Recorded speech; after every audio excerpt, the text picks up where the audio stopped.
दोस्तों, आप सभी साथियों का स्वागत है, अभिनंदन है। साथियों, आप जानते हैं कि सरकारी कर्मचारी के लिए अगर नए वेतनमान के गठन सरकार करती है तो यह कर्मचारियों के लिए वरदान से कम नहीं होता है, क्योंकि कर्मचारियों के वेतनमान में अच्छी खासी बढ़ोतरी हो जाती है, वृद्धि हो जाती है। कर्मचारियों को इस बात का इंतजार रहता है कि सरकार कब वेतन आयोग का गठन कर रही है। आप सभी को मैं यह बताना चाहता हूँ कि वेतन आयोग का गठन सरकार प्रत्येक 10 वर्षों में करती है। इसमें सरकारी कर्मचारी के वेतन की संरचना जो स्ट्रक्चर होता है उसमें परिवर्तन किया जाता है, उसमें बदलाव किया जाता है। उस समय की तत्कालीन महंगाई के स्तर को भी ध्यान में रखा जाता है और प्रत्येक 10 वर्षों में इसकी समीक्षा की जाती है। और अभी तक भारत में अगर बात करें, हिंदुस्तान में 7 वेतन आयोगों का गठन किया जा चुका है। अगर वेतन आयोग की पृष्ठभूमि पे जाए, बैक में जाए, तो यह बात सामने आती है कि भारत में पहला वेतन आयोग जो गठन हुआ था वो 1946 में गठन हुआ था। और वर्तमान समय में सभी कर्मचारी जो वेतनमान प्राप्त कर रहे हैं वो 7वें वेतनमान की सैलरी के अनुसार उन्हें वेतन मिल रहा है, सिफारिश के अनुसार वेतन मिल रहा है। बहुत से शिक्षक साथी हमारे ऐसे हैं जिन्होंने जब ज्वाइन किया होगा, प्रवेश किया अपनी सर्विस में, उस समय उनको 5वां वेतन आयोग मिल रहा होगा, और कुछ साथी ऐसे हैं जिन्हें 6ठा वेतन आयोग मिल रहा होगा। और वर्तमान समय में जो नए बच्चे आ रहे हैं वो 7वें वेतन आयोग के अनुसार, या हम सभी लोग 7वें वेतन आयोग के अनुसार वेतन प्राप्त कर रहे हैं। और हमारे बहुत पुराने साथी बहुत अच्छी तरह भली भांति परिचित है कि नए वेतनमान का गठन होने से उनकी सैलरी में कितना इजाफा हो जाता है या कितनी बढ़ोतरी हो जाती है। अगर पुराने समय में वापस जाए और केवल वेतन आयोगों की समीक्षा करें, कोई या क्रमवार हम लोग देखने का प्रयास करते हैं, तो 6ठे वेतन आयोग की सिफारिश जो थी वो सर्वाधिक उसके स्लैब में हम लोग को बेनिफिट हुआ था, फायदा हुआ था। 1 अप्रैल 2016 से 7वें वेतन आयोग की सिफारिशों के अंत में यह बताया गया था कि आगामी चरण में 10 वर्षों में समीक्षा न करके प्रत्येक वर्ष समीक्षा की जाए। और यहीं से भ्रम की स्थिति पैदा हो गई थी, उत्पन्न हो गई थी कि नया वेतनमान, 8वां वेतनमान गठित होगा भी या नहीं होगा। इसी दौर से, इसी समय से या इसी बिंदु को लेकर भ्रम की स्थिति रही, और इस भ्रम की स्थिति को क्लियर करने के लिए, स्पष्ट करने के लिए आगामी देखते हैं जो आपके स्क्रीन पर दिखाई दे रहा है। आपको स्क्रीन पर दिख रहा है 8वें केंद्रीय वेतन आयोग CPC के गठन पर आधिकारिक बयान। भारत सरकार, नीचे वित्त मंत्रालय, व्यय विभाग, और सबसे नीचे दिख रहा है राज्यसभा। लिखित प्रसंख्या 1807। अगर दिनांक की बात की जाए तो मंगलवार 2 अगस्त 2022। केंद्र सरकार के कर्मचारियों, पेंशन भोगियों के वेतन, भत्तों, पेंशन की समीक्षा।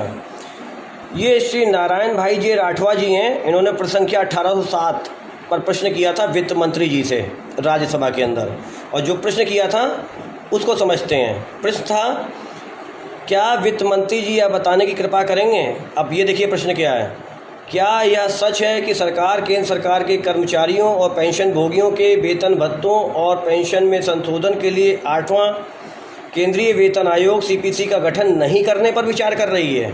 नहीं करने पर विचार कर रही है। अब इसका उत्तर जो है, ये प्रश्न जो था वित्त मंत्रालय के राज्य मंत्री पंकज चौधरी जी से था। तो पंकज चौधरी जी ने इसका क्या उत्तर दिया है? जी नहीं। बहुत महत्वपूर्ण चीज़ है, क्योंकि उधर प्रश्न आ रहा है पेंशन में संशोधन के लिए 8वें केंद्रीय वेतन आयोग का गठन नहीं करने पर विचार कर रही है, और मंत्री जी का उत्तर आ रहा है जी नहीं। इसका मतलब पॉजिटिव, हाँ ही मानिए। अब हाँ कैसा, वो नीचे आके देखते हैं। दूसरा प्रश्न किया इन्होंने, राठवा जी ने दूसरा प्रश्न किया यदि हाँ तो तत्संबंधी ब्यौरा क्या है, इसके क्या कारण हैं। अब जब पहले प्रश्न का उत्तर ना हो जाता है तो अगले प्रश्न का उत्तर नहीं बनता है, तो यहाँ पर प्रश्न ही नहीं उठता। तीसरा प्रश्न पे आते हैं, क्या यह भी सच है कि 7वें केंद्रीय वेतन आयोग ने सिफारिश की थी कि सरकार को कर्मचारियों और पेंशन भोगियों के लिए 10 साल की लंबी अवधि के लिए नया वेतन आयोग बनाने के बजाय इनके वेतन, भत्तों और पेंशन की समीक्षा प्रत्येक वर्ष करनी चाहिए? और अब देखिए, अब इन्होंने जो प्रश्न किया है वो वही प्रश्न किया है कि भाई जो आयोग था, 7वां आयोग था, उसने क्या ये सिफारिश की थी कि 10 वर्षों में समीक्षा नहीं होगी बल्कि प्रत्येक वर्ष होगी।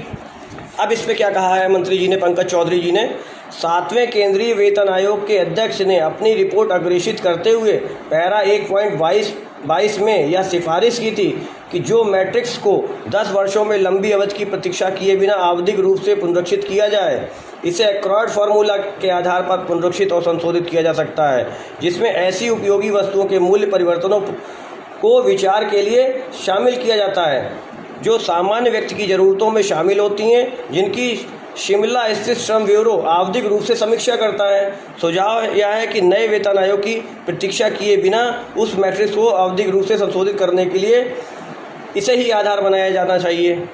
ये इन्होंने अपने प्रत्युत्तर में बात कही थी। ये जो फार्मूले की बात हो रही है, एक्रॉयड फार्मूला, इस पर समीक्षा की जाए, इस पे बात हो रही थी।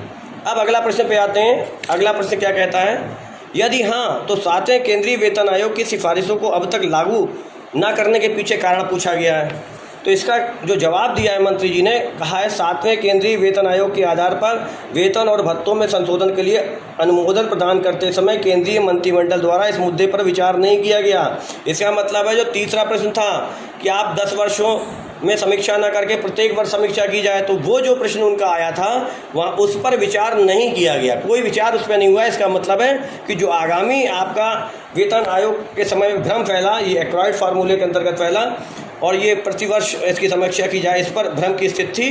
तो जब तक विचार नहीं होगा तब तक ये कहना गलत होगा कि 8वां वेतन आयोग गठित नहीं होगा।